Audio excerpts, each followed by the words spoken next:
Umuusok ang naging laban ni Grandmaster Hans-Mok Niemann dito sa youngest ever na 2600 na si Yagis Erdogmus. Maganda ang laro ni Yagis so far. Tinablahan niya sila Gukesh, Vincent Keimer, Noderbeck, even Shakir Mamijarov. Wala pang talo, meron 2 panalo. At eto, round number 7, kalaban niya nga po walang iba kundi si Hans-Mok Niemann. Abay, grabe! Baka sabihin nyo, ending sa sobrang dami ng blood sacrifice. Tingnan natin kung anong nangyari ha. So, puti po si Hans-Mok, E4 ang tinira. E5 na naman. Knight F3, Knight F6, yan po yung tinatawag nilang Petrov defense. Si Hans-Mok, ang ginawa niya, kinapture niya po yan eh. Naaalala ko, nakalaban ni Wesley si Hans-Mok. Itim po si Wesley, tinalo niya si Hans-Mok. No? Eto, ang ginawa po ni Yagis is nag D6, umatras, knight takes, and then D4, mainline po yan.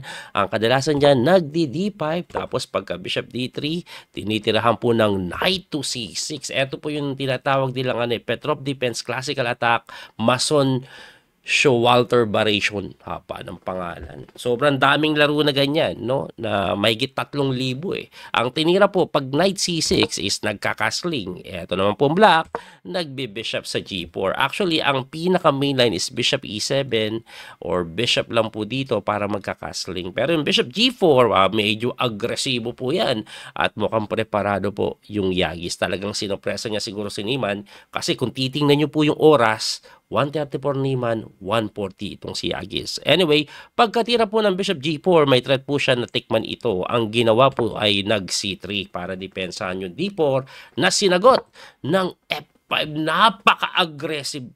Kasi po ang normal na tinitira dyan, ibalik lang po natin, is bishop E7 or bishop D6. Pero this F5 move, tingnan nyo po ang ginawa ng bata, 1 hour and 40 siya, nag-F5 siya. Abay, 21 minutes ang ginamit, may 20 minutes. Grabe. So, ano ibig sabihin yan? Nangangapa na ito. Anyway, pagka F5, tumira lang po ng knight to D2, ito pong si Niemann na sinagot ng queen to F6. Abay, nararamdaman ko na yung gustong itira ng bata. Ang queen F6 po ay nobility na. Kasi, ang ginawa po before, ibalik ko lang, is bishop E7, may nag-queen D6, may nag-bishop D6, at ang queen F6 ay considered as nobility move. At ito po nakakapagtaka talaga dito. Novelty yan, pero tingnan nyo po kung gaano kalaki ang ginamit na oras ng bata. Tingnan nyo nila yung oras, ibabalik ko From 1 hour and 19 minutes, naging 39 minutes, 40 minutos ang kanyang ginastos. Grabe! Tagal nag-isip. Ang pinakaplano, kung hindi ako nagkakamali, magkakasling sa queen side. Pero si Niemann, abay, bahala ka sa plano mo. Queen A4 ako. Baka nga magkasling ka, babantayan na kita. At pagka queen A4, nagkasling na nga yan. Pagkakasling, eto, dito po nahirapan. Ito pong si Yagis. May tiradang bishop to B5. Ayan. Though ang bishop to B5, ini-evaluate ng engine na equal, nakakatakot po for the side of black. Ang pinaka-tema niya, kakainin to para malibre yun. Babasagin talaga yung king side. And the worst part is, pag na-capture yan, kain yun, yung knight may napakagandang talon sa E5 pa. So, equal, pero hindi ganun kadaling laruin. Anyway, kahit hindi madaling laruin, abay, tinira pa rin ni Yagis yung number 1 engine move. Capture the knight, na binawi din ng knight. Hindi pwede yung bishop no? Kasi mababarag po niya kanyang pawn structure, may takes dun Tapos sinagot po ng F4. Grabe Alam ni Yagis yung ginagawa niya, yan po yung mga number 1 engine move. Pagka F4, sinimplihan ni Niemann, rook E1, number 1 engine move. Tapos sinagot ng F3, yun, dun na po nagkamali si Yagis. At kung titingnan yung oras ni Yagis, 16 minutes na lang siya. Balik natin, no? So, F3 daw po ay mali. Gumamit si Yagis ng 8 minutes sa tira na yan, pero ang pinakasimple daw po is, wag mong gawin yan. Magtira ka lang po ng G5. Ang tanong, anong mangyayari pagka takes dito? Capture ka lang. Anong mangyayari pagkakain doon? O, diba? Lamang ng pawn. Yes, lamang ng pawn, pero yung atake sa king side mabilis. May pair of bishop pa. So, ang sabi nga, bishop D6, abay, goods na goods daw po ang black kasi yung check na ganyan wala ano lalabas ka lang matetempuhan no halos matrap. Kaya hindi pala pwede yung kainin yung pawn sa A7. Anyway, medyo naging aggressive si Yagis, nag F3 agad siya na sinagot ni Niemann ng mali. Nagkakamali din. Ang tira kasi dapat daw dito is wag pansinin, capturein lang daw po ito. So, ang pinakatira daw po, lamang na siniman, capture lang. No? Anong pinagkaiba niyan? May ganito. Ang pinagkaiba niyan, EAN game. Ayan. Tapos saka ka mag-H3. EAN game po na ganyan. No? Libre yung pawn, 1 pawn up na malinis. Ibalik po natin. Kaso hindi ginawa ni Niemann yun. Ang ginawa niya nga ay nag-H3 immediately. So, ang ginawa ng kalaban, umatras na mali. Nako po, ano man tamang tira? Ang tamang tira ay ibigay daw yan by taking this. Grabe naman yun. Ano mangyayari pag kinapture? Queen to H4, aba may threat doon. E di kainin natin. Bishop to D6, may threat doon, may ganon. Nako, daming sundot. Tapos may kain pa doon. Dito, ang daming sundot. Grabe, lamang ang item. Kaso, Yagis kasi wala din masyadong oras, move 14 pa lang, nag-bishop to h5, na sinagot na ng bishop takes to c6. Tapos hindi pwedeng endgame like yung pinakita ko kanina, 1 pawn down ka malinis. Kaya ang ginawa is nag-pawn takes. Kaso pagka pawn takes, tinirahan ng number 1 engine move, rook to e5 lang. Ang pinakatema niya lang guys is persahan kang umalis, libre to. Ganun ang mangyayari. At ito daw po ay winning na. Kasi nga, bukod sa materially up, sira pa yung pawn structure. Abay, ang hirap laruin. Anyway, sinagot po yan ng Queen G6 ni Yagis na tinirahan lang ng G3. Wow, ha? Akala ko mag-G5 eh. Bakit di nag-G5? Ay, sa sacrifice lang. Ano ba yan, Daniel? Sacrifice patalo pala yon. Anyway, nag-G3 lang. Pagka G3, nag-Bishop D6, umaatake sa tore na sinagot lang ni Niemann. Another number 1 engine move, brilliant sacrifice. Knight to B3. Sa'yo na yung tore. Anong tema?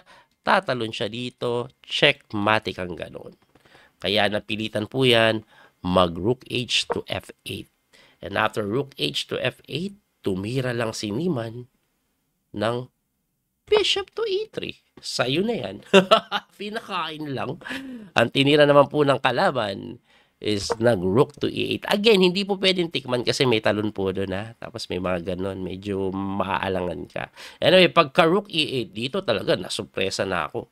Kasi pagka Rook E8, ang tinira, Queen takes to C6, another brilliant sacrifice.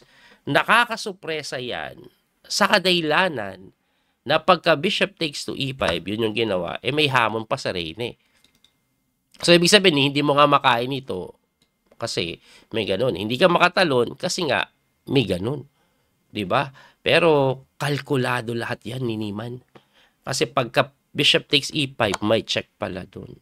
At pagkaangat mo, may check na naman dun. Ano ngayon? Manakbo. Abay, tumira lang ng napakasimpleng tikim. Tinikman lang po yung pawn na kung saan, abay, ang gulo na, 1 rook down po dito si Niemann. Hindi ba pwedeng umatras lang? No? Pwede. Kaso ang problema po ng atras lang is may bishop g5. Ano ngayon? Harang. May check. Pagtakbo, mate. Yun ang mangyayari. Ayun. Kaya hindi pwede pala i-atras yan. Grabe yun ah. So, ang ginawa po, dahil hindi may atras, wala din naman matakbuhan yung king pa, ang ginawa is nag-queen to f5 na lang. Anong idea niya?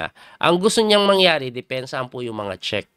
At the same time, no, pag kinapture mo to, may counterplay dito, may mga ganun. Baka bigla pang manalo, no?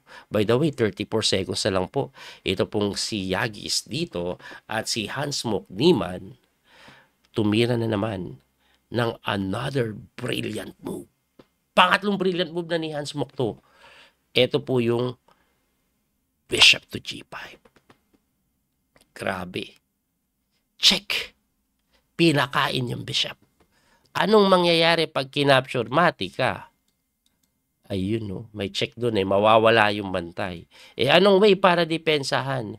Magharang ng pyesa. Yung bishop, cancel na yan dahil malilibre yung reyna. Kaya tori po malamang ang iharang. Kaso, capture lang sa bishop. So, quality daw na lang si Hansmock. Pero ang matindi kasi, ayun, nakapin.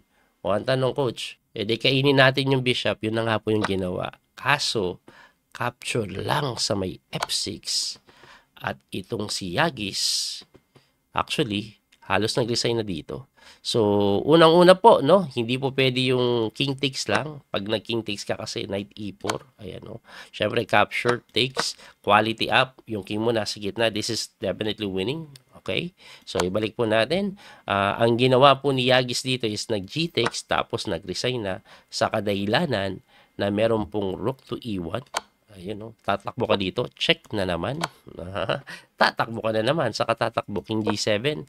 Kahit po queen takes g5 na lang, capture. Kahit daw po ito na lang yung gawin, no? This is completely winning na. Winning na po, ayan, no? Pagka ganyan. Kasi nga, lamang po ng 2 pawn na malinis. Pabagsak ito eh. So, endgame, wala pang oras. Taas ng oras ni, ni Man eh. Grabe, no? Kaya dito sa part na to, nag-resign na lang. Hindi na po tumuloy. Grabe yung ginawa ni Niemann na yon, no? Tatlong brilliant eh. Tatlong brilliant. Ito yung mga brilliant niya. Oh. Isa yung knight b3, sinacrifice yung tore. Pangalawa, bishop g5. Oh. Ay, hindi, pangatlo pala yan. Ito yung pangalawa. Ayan, oh, sinacrifice pa rin yung tore. No? Grabe yung brilliant move ni Niemann. Ngayon, eto, lilinawin ko lang ha. Pag sinasabi kong parang engine, I'm not accusing Niemann as an engine user. Sinasabi ko lang na parang engine, what I'm trying to say is, malakas. Hindi siya nag-engine. Hindi siya nag-engine malakas.